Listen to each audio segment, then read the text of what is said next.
It could be the last time we see it, but Derrick Henry reminded the Jacksonville Jaguars how dominant he could be, sending them home from the playoffs and reminding the world that the Jaguars are the biggest chokers in the league. We're going to break it all down on today's edition of the Locked On Titans podcast. Let's get it. You are Locked On Titans, your daily Tennessee Titans podcast, part of the Locked On Podcast Network, your team every day.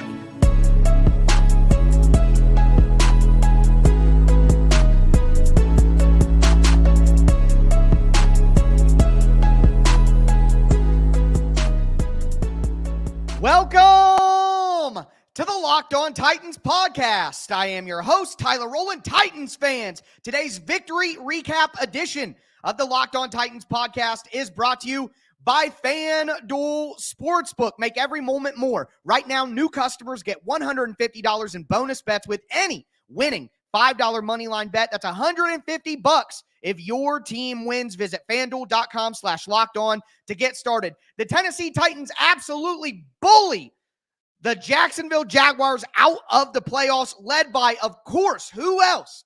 A dominant performance from Derrick Henry. We're going to dive into all of that. We're going to talk about the guys who I think showed that they need to be on next year's team from this game. And before today's game, we got another big report about Mike Vrabel and his status with the Tennessee Titans. So we're going to talk about all of that on today's show. Before we get into it, thank you for making the Locked On Titans podcast your first listen each and every day. Remember, Monday through Friday, Tennessee Titans content all year round, always for free. Make sure you get subscribed, stay subscribed. It's your team every day. I got a ton of content coming up this offseason.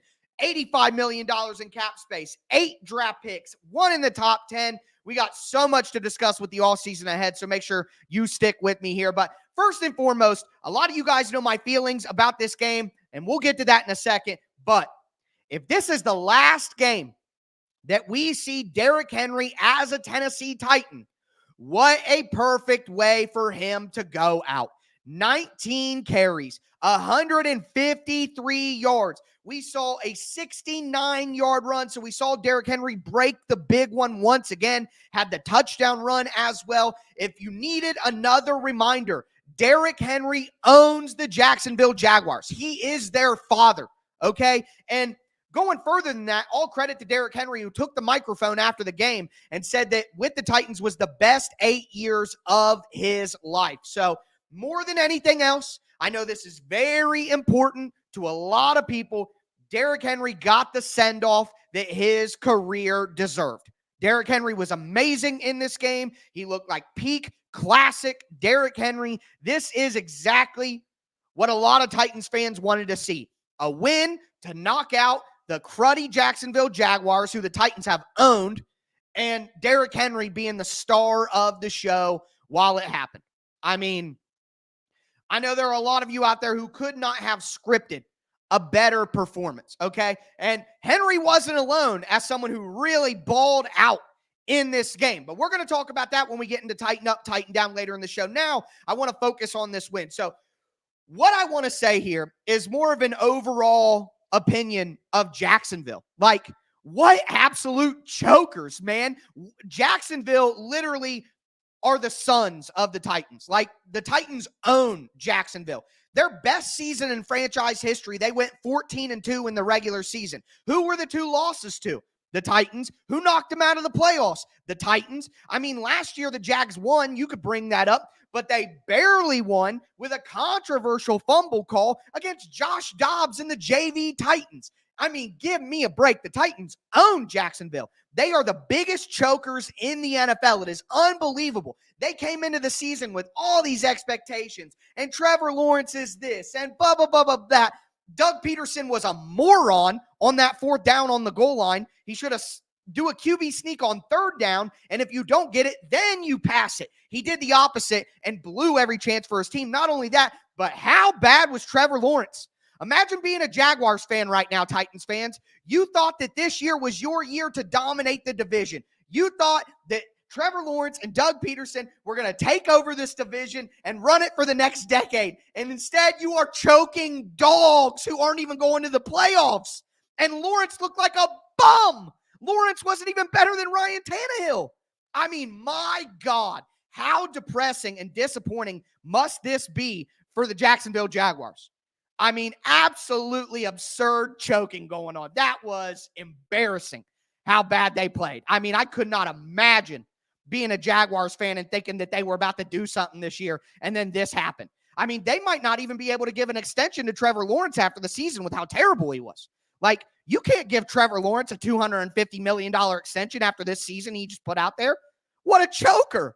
I mean, he had Ridley wide open. He threw multiple interceptions. He overthrew both guys on the last two plays of the game. I mean,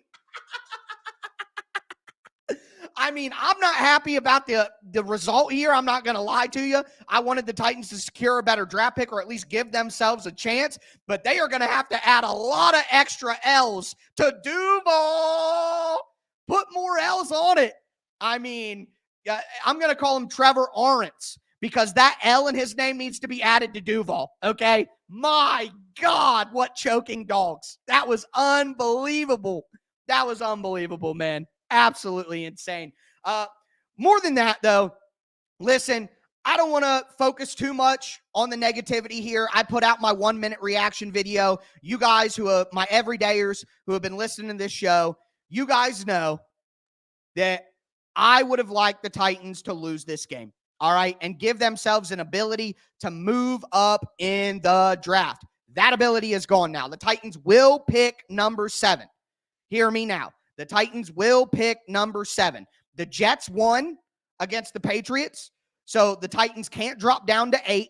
And now that they've won and have 6 wins, the Titans cannot jump any of the teams that we've discussed before, like the Cardinals, the Giants, or the Chargers. So the Titans will pick number 7, okay? But I mean, man. I'm not happy that the Titans won the game. But I'm not going to try to act like I'm flipping here on you guys. But at the same time, how is it not hilarious how down bad Jacksonville is? I mean, my God. So that's my real takeaway is Jacksonville fans thought they were about to run the division for the next 10 years. No, you're not. CJ Stroud is better than Trevor Lawrence. Will Levis with a competent NFL team might be better than Trevor Lawrence as well. And we only saw Anthony Richardson for 5 games, but he comes back. He might be better than Trevor Lawrence too. I mean, Jacksonville thought they had the best coach and the best quarterback, and we're going to have those spots locked down for the next 10 years. And they might have dropped all the way to the bottom. I'm sorry, but that's kind of funny. That is kind of funny. Now, I got to say this.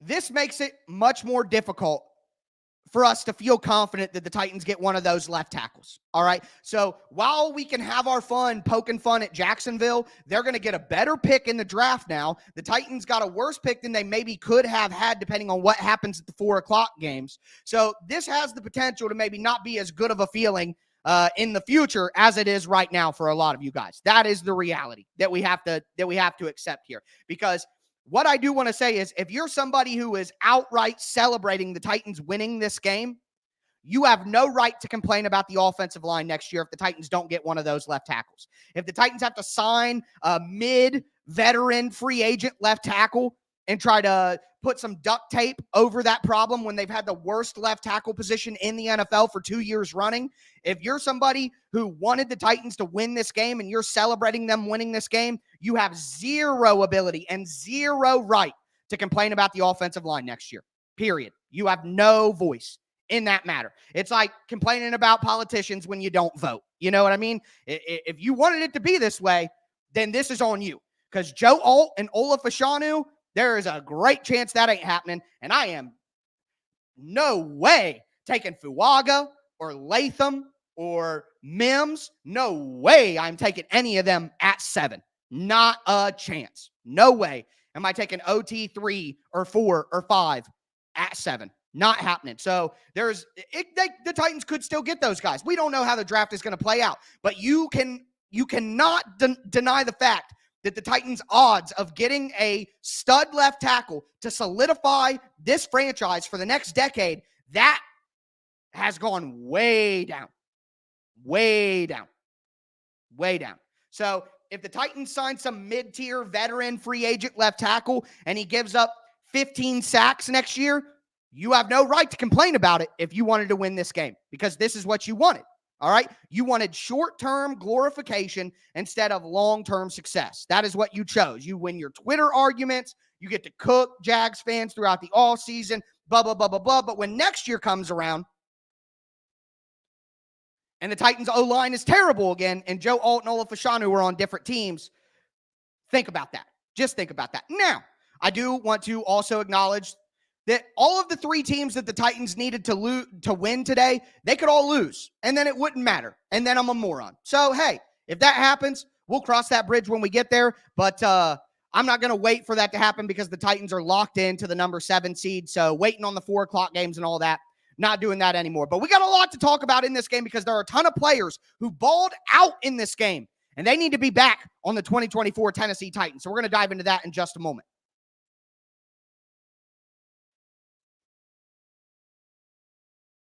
Before we do, though, do want to let you guys know that today's episode is brought to you by LinkedIn Jobs. Look, at the start of the new year, every small business owner is asking themselves the same question. What's the one move I can make that'll take my business to the next level? Well, the Titans just failed to make that move, but LinkedIn Jobs knows that your success on your team depends on surrounding yourself with the best hires. And that's why LinkedIn Jobs has created the tools to help you find the right professionals for your team faster and for free. LinkedIn isn't just another job board. LinkedIn has a vast network of more than 1 billion professionals, which makes it the best place to hire. Hiring is easy when you have that many quality candidates. So easy, in fact, that 86% of small businesses get qualified candidates within 24 hours. It's why small businesses rate LinkedIn Jobs number 1 in delivering quality hires versus leading competitors. LinkedIn also knows that small businesses are wearing so many hats, they might not have the time or the resources to focus on hiring. Thankfully, with LinkedIn, the process is intuitive, it's quick, and it's easy. So post your job for free at linkedin.com/LockedOnNFL. That's linkedin.com/LockedOnNFL to post your job for free. Terms and conditions apply.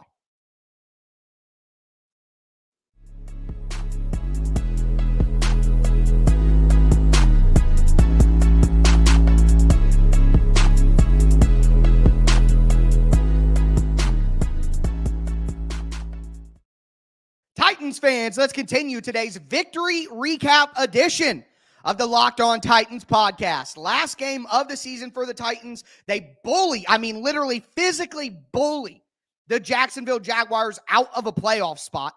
It was physical dominance. Like, the Jacksonville Jaguars are a soft finesse team.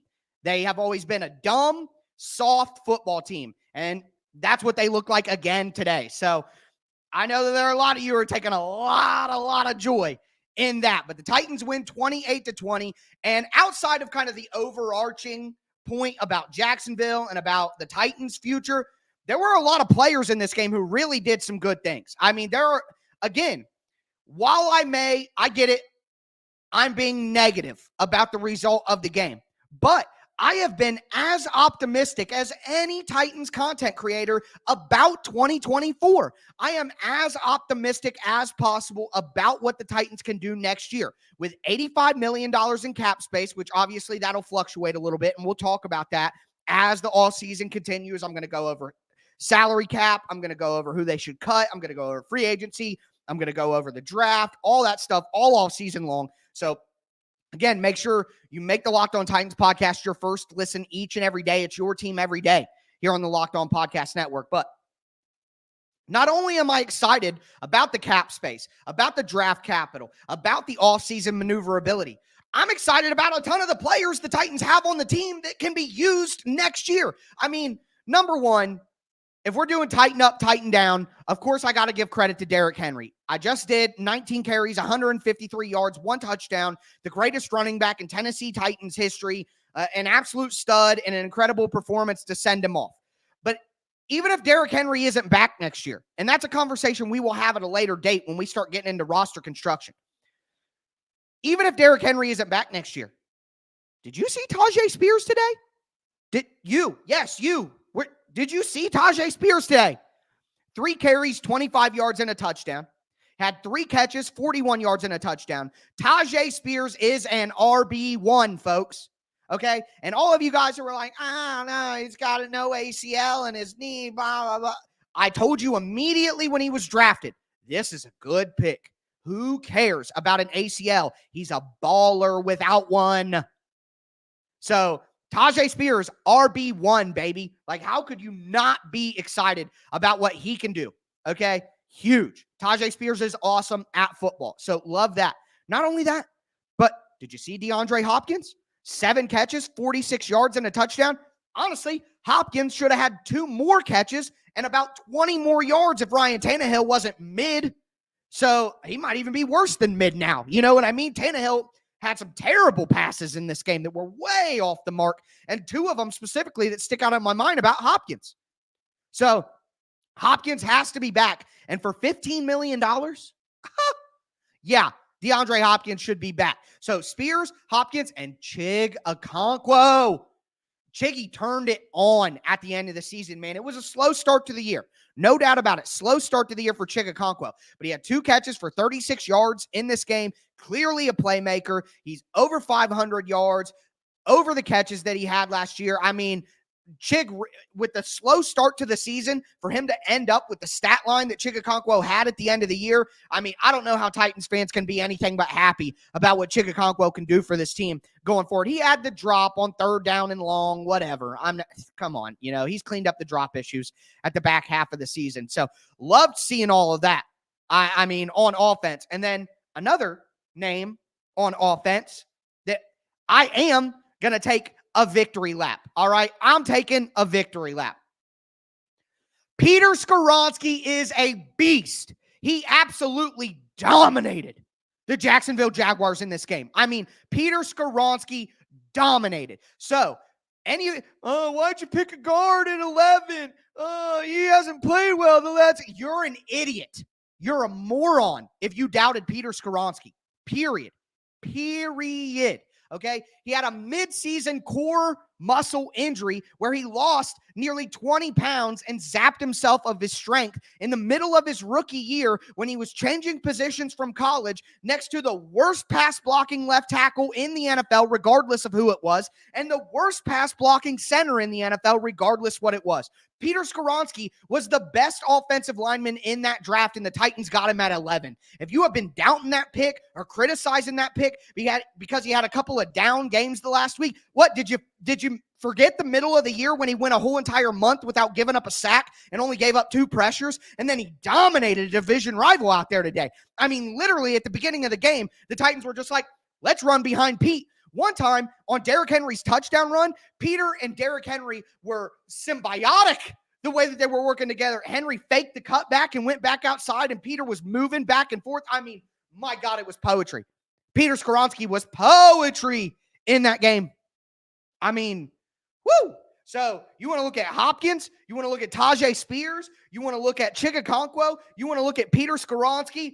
Oh, I'm ready for 2024. Give them some help. Get Levis healthy, and we are ready to rock. And clearly, Jacksonville ain't some juggernaut team that's going to run the division for 10 years that we got to worry about. So major tighten up. On the defensive side, Arden Key drew multiple holdings in this game. $7 million for 7 sacks.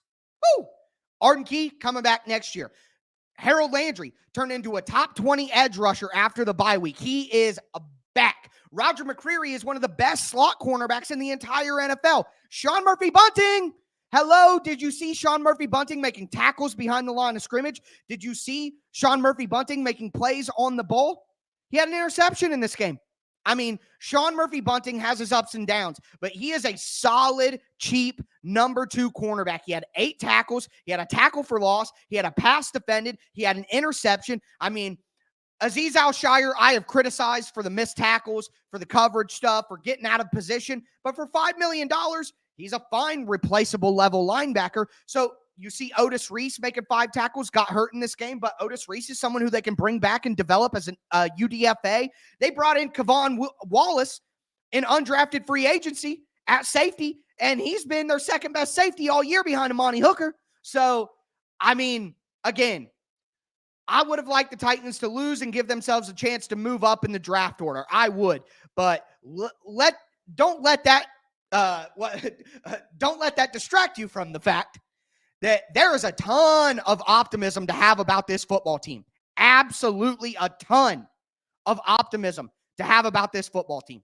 I mean, there are plenty of starters and plenty of good players on this team that are going to be back next year. And if you add those players to $85 million in cap space and 8 draft picks with number 7, folks, that's tighten up.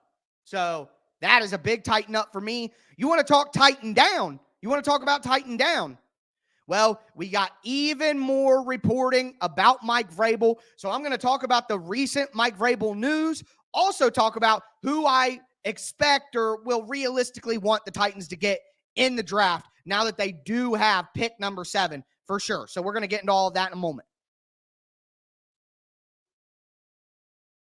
Before we do, though, do want to let you guys know that today's episode is brought to you by FanDuel Sportsbook. Look, guys, we're headed into the playoffs. If you haven't jumped in on the action on FanDuel for the NFL, you still have time. And FanDuel is the best place to get in on that NFL playoff action. They are America's number one sportsbook. I actually won a ton of money on FanDuel this weekend on prop bets on Josh Allen sack, DeAndre Hopkins catches, Calvin Ridley catches. I mean, it was a great weekend on FanDuel for your boy. But right now, if you haven't joined FanDuel, new customers can get $150 in bonus bets guaranteed when you place a $5 bet. Again, all you got to do is place a $5 bet.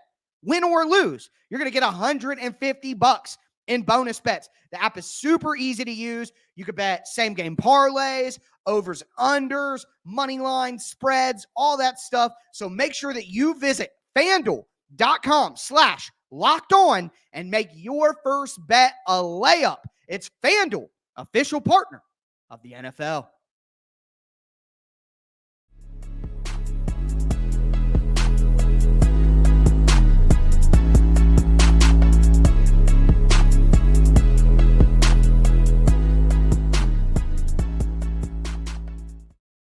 Titans fans, let's cap off today's victory recap edition of the Locked On Titans podcast. So we talked on Friday's episode of the show, and I asked you guys whether I should go live right after the game, whether I should wait for the 4 o'clock games to see what happens there. Well, obviously the 4 o'clock games do not matter anymore. That's why I'm going live and doing a full episode right now. I'm not going to go live again after the 4 o'clock games when they don't even matter. The Tennessee Titans will pick 7th in the NFL draft, okay? And we're going to talk about who I want them to focus on with that pick in a second. But first, we got more Mike Vrabel news early on Sunday morning.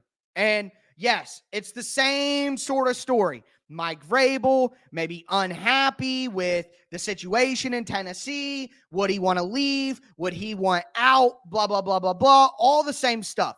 But I wanted to point out this one tidbit of information that we had not heard before in all of these reports and all of these rumors that I thought was incredibly interesting. So, quote from Tom Pelissero of NFL Network: Tennessee hired Rand Carthon a year ago over in-house candidate Ryan Cowden, whom league sources believe to be Vrabel's preferred candidate.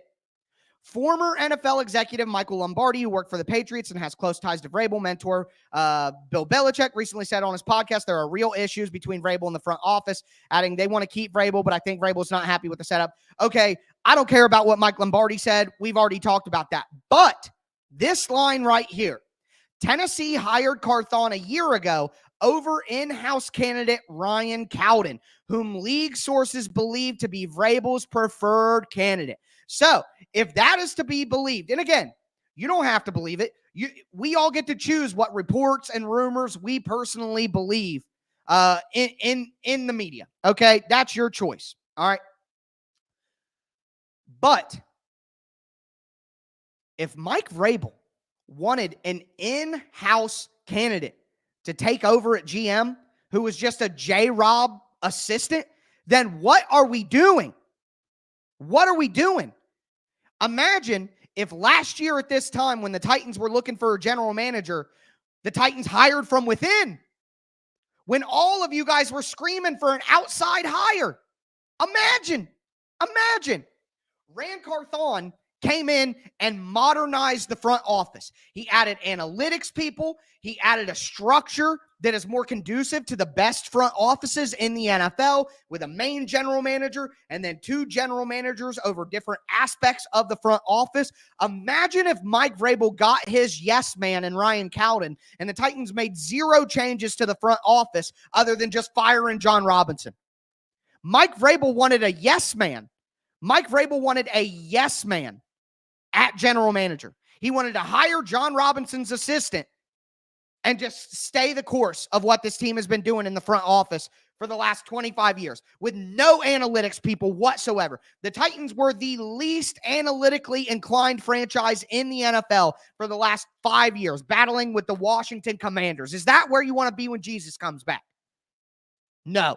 So I just want all of you to realize you're all supporting Mike Vrabel. Well, half of you are supporting Mike Vrabel. You're committed to him blindly no matter what. Imagine if Mike Vrabel got his way and just promoted John Robinson's lackey to GM and the front office stayed exactly the same. Imagine that. And that's the guy who you want to give personnel control to, and you want Mike Vrabel to have final say over everything in the entire organization. He's going Bill O'Brien, folks. He's going Bill O'Brien. He wants total control of the roster, and if he's got to share it with anybody else, he won't be happy. That's why these rumors are out there. So I'm just saying, be careful what you wish for, folks. Because if I had to choose right now between Mike Vrabel being the GM and the head coach of the Tennessee Titans and Rand Carthon and Bobby Slowick as the head coach, I would go with Carthon and Slowick. Okay? Because what's the worst that could happen? The Titans go 13-21 the next 2 years? Anyways, just wanted to report that to you guys. Make sure you were up to date on the latest news. I mean, that's absurd. Mike Vrabel wanted to promote Ryan Cowden, John Robinson's assistant, to be the GM for the Titans. That's what absurd. Absolutely absurd. But anyways, before I go, let's talk about this draft pick.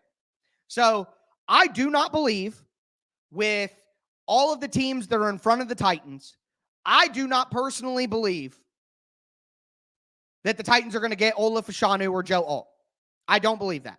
And I don't think that they have the ability to trade up this year. I don't think that would be a smart move for them. So I have pivoted with that in mind. If they aren't going to get either of the offensive tackles, then it's easy. It's Malik Neighbors or Rome Odunze or bust. If the Titans can't get Alt or Fashanu and they take anybody except Odunze or Neighbors, well, I'm gonna go nuts on draft night. I will be here live after their pick, going insane.